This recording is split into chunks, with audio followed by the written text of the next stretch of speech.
Okay, you can go if you want. Whoa. Christian, you can start. Whoa. You're ready, right, Beck? Okay. This election is dependent on three things. Proven student leadership, students that will be able to lead and protect student liberties on campus, as well as students that have a proven track record of success. I've had those. That's all I've done ever since I started here at the University of Buffalo. I started 2 of my own clubs and built them up to what they are today, as well as being part of 5 or 6 other clubs as a regular member. There is a clear difference in the selection of the 2 choices that you have. There's one ticket that's about students and student leadership, and then there's the other ticket that has students, student leadership, proven professionalism, and the ability to move forward. What I intend to do today is not provide you a lot of fluff, but give you a lot of substance. I'm going to give you a vision of where I want to take the Student Association because of my proven experience of being a student leader here on campus. I'll continue to fight for student freedoms on campus and off. Safety here at South Campus, but also here at North Campus, is an issue, and myself and Carson will be able to sit down with the Chief of Police, who we already have a great relationship with, and be able to find answers to the problems that we face. We talked to Sheriff Howard, who runs all police staff here in Buffalo, New York. As Vice President, I want to have specific club hours. I talked about this throughout the endorsement periods.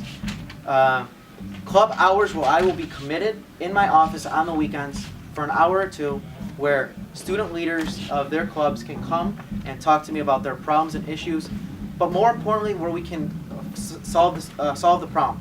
For example, like I'm a president and a co-president of a club. I know what it means to be in a tough bind. I need a quick fix. I need a quick signature. That's what this is about. My club hours is a clear, distinctive choice from SID's emergency fund, which will reward reckless budgeting and reckless behavior. This ticket is a clear distinction from the other tickets which found for budgeting. I am going to trust the treasurer and myself during these club hours to fix these issues. We need common sense solutions, not reckless policy.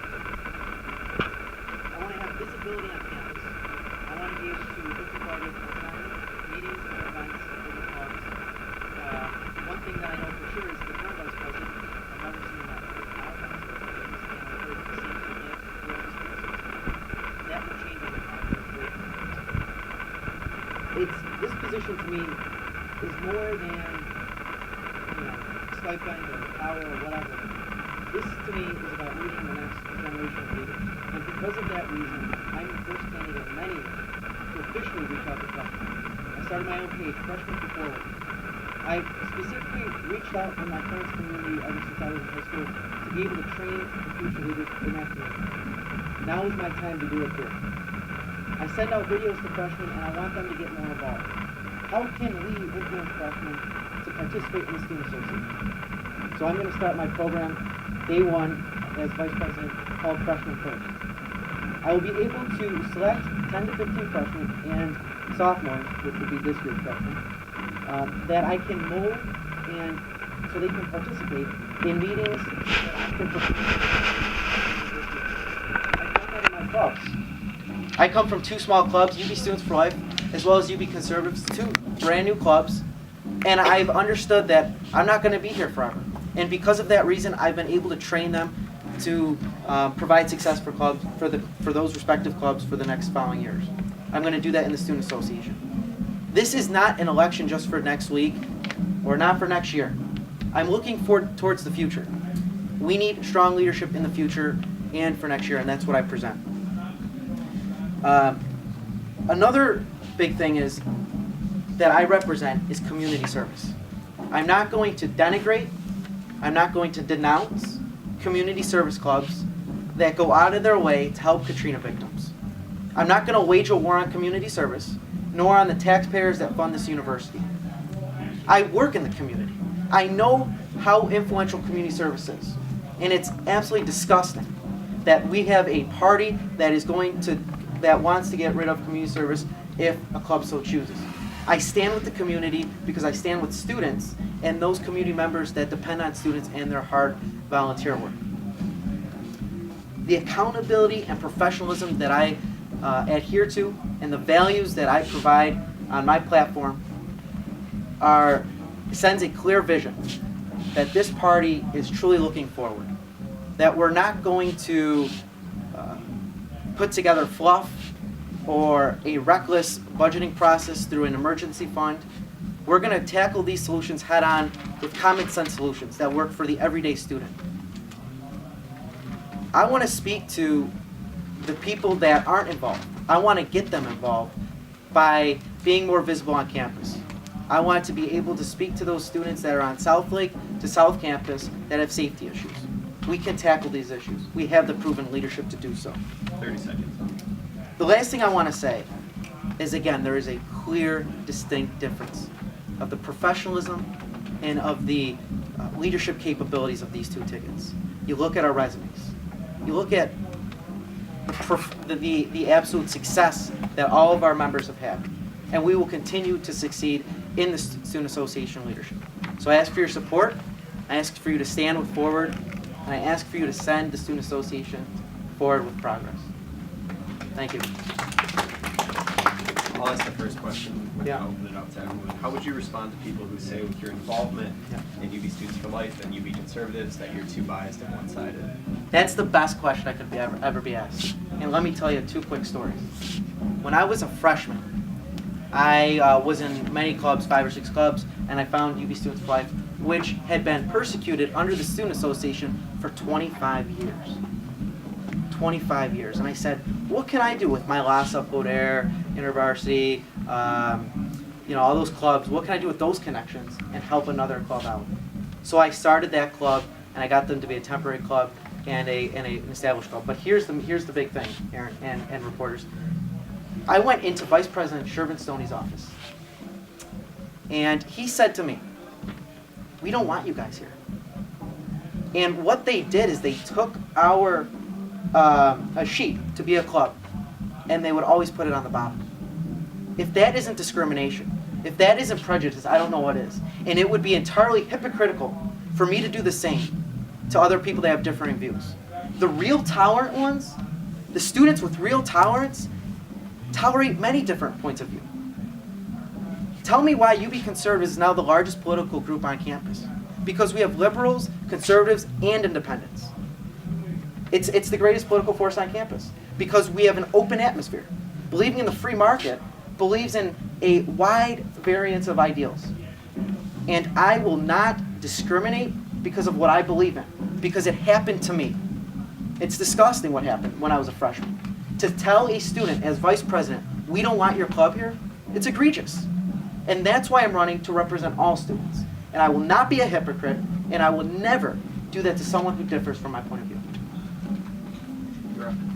I guess my main concerns are about the community service. There's a lot of clubs that they feel like they have to do it because to be in order to remain a club, I think it's obligatory.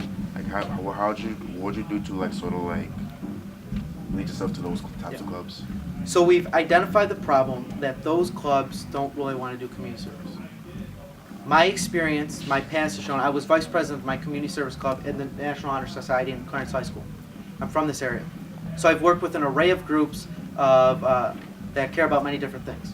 Let's sit down with those specific clubs and let's ask, what would you be interested in doing community service? I have a plethora of organizations that I'm still in contact with because of the community service that I've exemplified throughout my career in high school and college. So it's not about, I really want the students to understand this. There's one ticket that looks at the problem and shuts it down.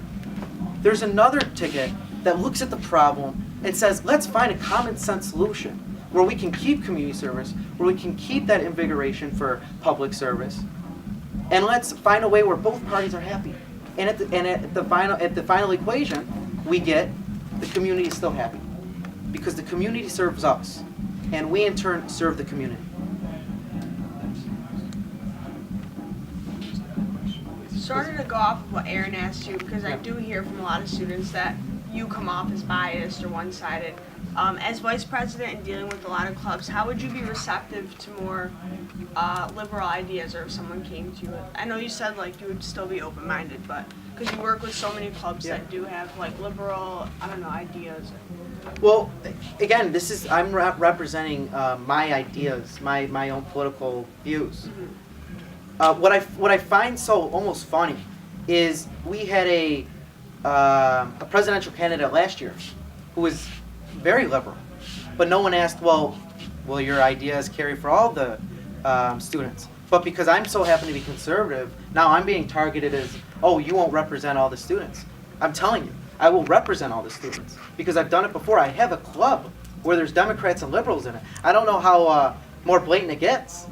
I'm, like I also said, I'm in an array of 5 or 6 other clubs that's non-political. At the end of the day, this is representing all of the university, not just a small sector of it.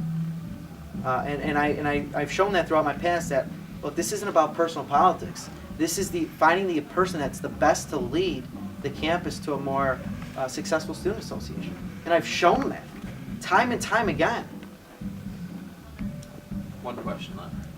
Rachel.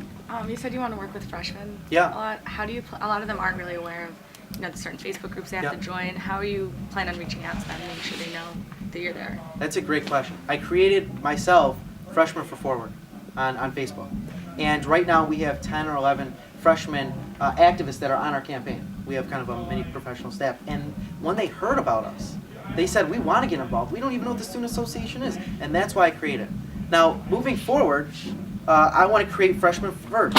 Freshmen First is going to be a program under me where there'll be an application process where I select 10 to 15 freshmen and sophomore that will be able to kind of shadow me. I'll be able to bring them in whatever meetings I can because I want to be able to mentor them and show them what the Student Association is. That's one. So that's my #1 program that I want to institute because we need future leaders here at this university. I'm not going to be here forever, neither is Carson. Second thing is, I want it to be more visible at this freshman orientation. Let's have a freshman first at the tabling at freshman orientation. I want to be more visible there. I want to advocate for clubs. There's no better person to advocate for clubs than me. I've been part of probably 10 since freshman year. So I know what it's like to be a member. I know what it's like to create a club. I know what it's like to create a club within hostility at a university. I know what it's like to lead a club to success. And so if I can give those pointers to freshmen, that'll help them want to do the same. And we lead by influence. We lead by action. And that's what I really believe in. And that's all I've done is I lead by action. And that's what I want to do as vice president. All right, guys.